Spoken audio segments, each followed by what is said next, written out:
2025-26 ஆண்டினுடைய நிதிநிலை அறிக்கைக்கு நிதியமைச்சர் அவர்கள் பதிலுரையாற்றினார்கள். நிதியமைச்சர் அவர்கள் எவ்வளோ புள்ளி உரம் சொன்னார், தொழிற்சாலைகள் பற்றிலாம் சொன்னார். ஆனால் இவருடைய ஆட்சி ஏற்பட்ட பிறகு மின்கட்டண உயர்வு, மூலப்பொருட்களுடைய விலை உயர்வு, இதையெல்லாம் அதோட இந்த உற்பத்தி செய்யப்பட்ட பொருளை சந்தைப்படுத்த முடியல. இதனால் சிறு குறு தொழில்கள் சுமார் 10,000 தொழில்கள் மூடப்பட்டிருக்கின்றன. இதனால் பல பேருக்கு வேலைவாய்ப்பு தான் இழந்திருக்கிறாங்க. இந்த மின்கட்டண உயர்வுனால இங்கே வர வேண்டிய சிறு குறு தொழிலாம் அண்டை மாநிலத்துக்கு போயிட்டு இருக்குது. இதுதான் நிலைமை.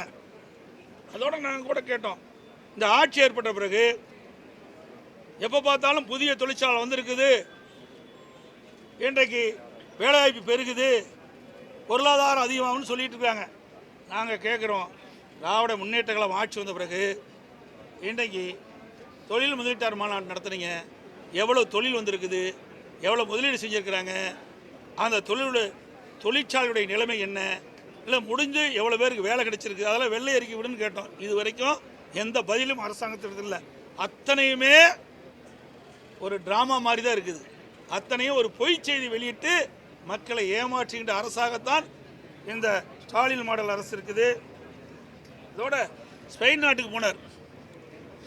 இன்றைக்கு புதிய தொழிற்சாலை அமைக்கிறேன்னு சொல்லி புரிந்துணர்வு ஒப்பந்தம் போட்டார். யாரை கூப்பிட்டு? தமிழ்நாட்டு தொழிலதிபர்கள் அளித்து ஸ்பெயினில் ஒப்பந்தம் போட்ட முதலமைச்சர் தான் இன்றைய முதலமைச்சர். இன்னொன்னு சொன்னார், கணக்கு பற்றி நிதியமைச்சர் சொன்னார். ஏன்னா கணக்கு தானே அவருடைய முக்கிய பங்கு. பட்ஜெட்டில் கணக்கு தானே முக்கியம். ஆகவே பட்ஜெட் கணக்கை சரியாக செயல்படுத்துங்க. எங்கள் கணக்கு நாங்கள் பார்த்துக்கிறோம். எங்கள் கணக்கு நாங்கள் எப்படி பார்ப்போம் எங்களுக்கு தெரியும். அதோட ஆடு நனைகிறது என்று ஓனாய் அழுதுதான். எங்கள் மீது நீங்கள் கரிசனம் காட்ட தேவையில்லை, புரியுங்களா? எங்கள் கணக்கை நாங்கள் பார்த்துக்கிறோம். அதை எப்படி பார்க்கணும் எங்களுக்கு தெரியும். நீங்கள் எப்படியெல்லாம் கடந்த காலத்தில் இருந்தது என்று சற்று எண்ணி பார்க்க வேண்டும். அனைத்து இந்திய அண்ணா திராவிட முன்னேற்ற கழகத்தை பொறுத்த வரைக்கும் கொள்கை என்பது வேறு, கூட்டணி என்பது வேறு. ரெண்டையும் பொருத்தி பார்க்கக்கூடாது. நான் ஏற்கனவே பல முறை தொலைக்காட்சியின் வாயிலாகவும் சரி, பத்திரிகையின் வாயிலாகவும் சரி, என்னுடைய அறிக்கையின் சார்பாக தெளிவுபடுத்தியிருக்கின்றேன். கூட்டணி என்பது தேர்தல் வருகின்ற பொழுது வாக்குகள்லாம் ஒன்றாக சேர்ந்து எதிரிகளை வீழ்ப்பதற்காக கூட்டணி அமைப்பது. கொள்கை என்பது அது நிரந்தரமானது. கூட்டணி அப்படி இல்லை, ஒவ்வொரு முறையும் மாறி மாறி இருக்கும். எங்கள் கட்சி அண்ணா திமுகவோட கூட்டணி வச்சதுங்க, இப்போ திமுகவில் இடம்பெற்றிருக்கிறாங்க. திமுகவில் இடம்பெற்றிருக்கின்ற கூட்டணியில் அங்கே வைக்கின்ற கட்சியெல்லாம் எங்களோடையும் கூட்டணி போட்டு தேர்தல் நின்றுக்கிறாங்க. இதுதான் நிலைமை. கொள்கை வேற, கூட்டணி வேற. இது எங்களுடைய நிலைமை. திமுக அப்படி இல்லை. அடிக்கடி முதலமைச்சர் சொல்கிறாரு, எங்கள் கொள்கையோட ஒத்த கொள்கையுடைய கட்சி தாங்கிறார். அப்படின்னா ஒரே கட்சியாக இருந்துக்கலாம், அது தனித்தனி கட்சியாக இருக்க வேண்டிய அவசியமே இல்லை. இது நிலைமை. அதோட நீங்கள் பார்த்தீங்கன்னா திராவிட முன்னேற்ற கழகம் கூட்டணி பற்றி சொல்லிட்டு இருக்கார். மேல் மாடியில் அறிவாலயத்தின் மேல் மாடியில் சிபிஐ விசாரணை நடந்துகிட்டு இருக்குது. கீழ் மாடியில் காங்கிரஸோட கூட்டணி பேசிகிட்டு இருக்காங்க. இது அவருடைய நிலைமை. அதிமுக ஒருபோதும் தன்மானத்தை இழக்காது. அது தலைவர் காலத்திலும் சரி, அம்மா காலத்திலும் சரி, எங்களுக்கு வேணும்னா வேணும், வேண்டாம்னா வேண்டாம். அதே போல் தமிழ்நாட்டு மக்கள் பாதிக்கக்கூடிய எந்த ஒரு திட்டமாக இருந்தாலும் அதை எதிர்ப்பதிலே முதன்மையாக இருப்போம். இன்றைக்கி தான் சொன்ன காவிரி நதிநீர் பிரச்சனை வந்தது. உச்சநீதிமன்றம் அளித்த தீர்ப்பை மத்திய அரசு நடைமுறைப்படுத்த காலதாமதம் செய்த காரணத்தினால் எங்களுடைய நாடாளுமன்றங்கள் கூட்டணியில் அங்கம் வச்சால் கூட நாங்கள் எங்களுடைய நாடாளுமன்றங்கள் தமிழ்நாடு விவசாயிகளுடைய நலன் கருதி, தமிழ்நாட்டு மக்களுடைய நலன் கருதி உச்சநீதிமன்ற தீர்ப்பை விரைவாக அமல்படுத்த வேண்டும் என்று தொடர்ந்து 22 நாட்கள் நாடாளுமன்ற அவையை ஒத்தி வைக்கின்ற சூழ்நிலை நாங்கள் உருவாக்கணும். நீங்கள் இப்போ பேசுகிறீங்கள, கல்விக்கு நிதி கிடைக்கல, 100 நாள் திட்டத்தில் பணிபுரிந்த அந்த தொழிலாளிக்கு நிதி கிடைக்கலன்னு சொல்கிறீங்களே, எங்கே அழுத்தம் கொடுக்கணும்? நாடாளுமன்றத்தில் அழுத்தம் கொடுக்கணும். அப்படி ஏதாவது அழுத்தம் கொடுத்துருக்குன்னு சொன்னால் எதுவுமே கிடையாது. இதுதான் திமுக நிலை. இன்னொன்னையும் சொல்கிறாரு, அண்ணா திமுக எங்களுடைய நிலையை பொறுத்து தெளிவாக சொல்கிறோம். திராவிட முன்னேற்ற கழக அரசு அகற்றப்பட வேண்டிய அரசு. அதுதான் எங்களுடைய கொள்கை, அதுதான் எங்களுடைய நிலைப்பாடு. மற்றவர்கள்லாம் எங்களுக்கு எதிரியே கிடையாது. எதிரி என்று பார்க்கின்ற போது, கட்சி நீதியாக எதிர்பார்க்கின்ற போது, கட்சி நீதியாக பார்க்கின்ற பொழுது திராவிட முன்னேற்ற கழகம் தான் எங்களுக்கு எதிர்க்கட்சியாக செயல்பட்டு கொண்டிருக்கிறது. மக்கள் விரோத ஆட்சி தமிழகத்தில் அகற்றப்பட வேண்டும், அதுதான் எங்களுடைய நிலை. அதோட இன்னைக்கு காங்கிரஸோட கூட்டணி வச்சிருக்கிறாங்க. ஒரு காலத்தில் என்ன பேசுனாங்க திமுக?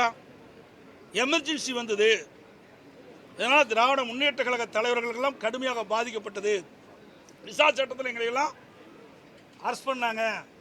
அது கூட கலைஞருடைய நூற்றாண்டு விழாவில் அந்த நூற்றாண்டு விழா காட்சிப்படுத்தும் போது ஒரு காட்சிப்படுத்தினாங்க. அதில் ஸ்டாலின் அவர் விசா சட்டத்தில் சிறைச்சாலையில் இருக்கிற மாதிரி. அப்படிப்பட்ட கட்சியோட நீங்கள் கூட்டணி வச்சிருக்கிறீங்க. எமர்ஜென்சி கொண்டாந்து விசா சட்டம் கொண்டாந்து நீங்கள் பாதிக்கப்பட்ட சொன்ன அந்த காங்கிரஸ் கட்சியோட நீங்கள் கூட்டணி வச்சிருக்கிறீங்க. எங்களுக்கு அப்படிப்பட்ட நிலைமையெல்லாம் எப்பொழுதும் வராது.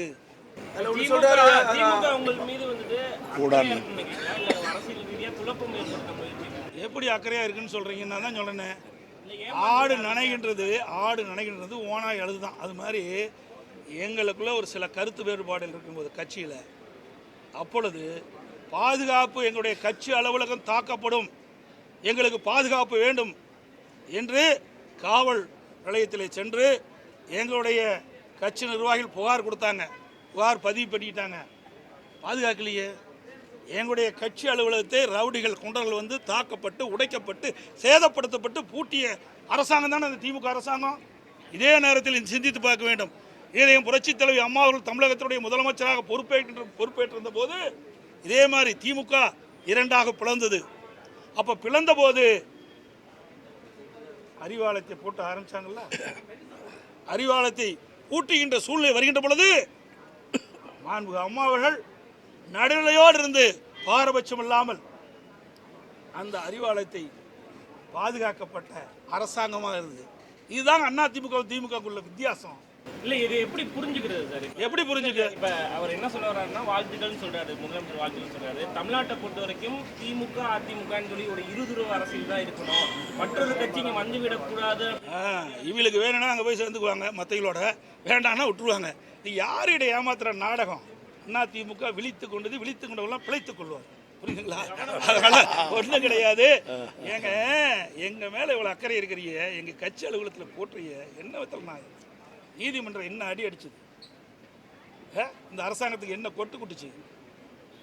உண்மையான முதலமைச்சராக இருந்தால் நடுவிலோடு வந்திருக்கும்.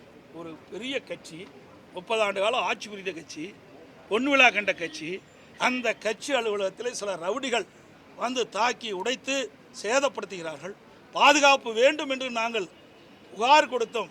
இந்த அரசு சரியாக பாதுகாப்பு கொடுக்காம ரவுடிகளுக்கு துணையாக பாதுகாப்பாக சென்று வராங்க, உடைக்கிறாங்க. எல்லா தொலைக்காட்சியிலையும் பார்த்துருக்குறோம்.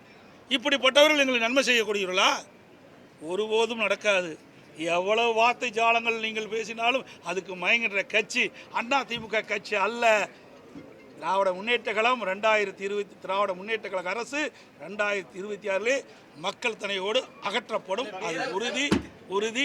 அனைத்து ஊடகங்களுக்கும் நன்றி, வணக்கம்.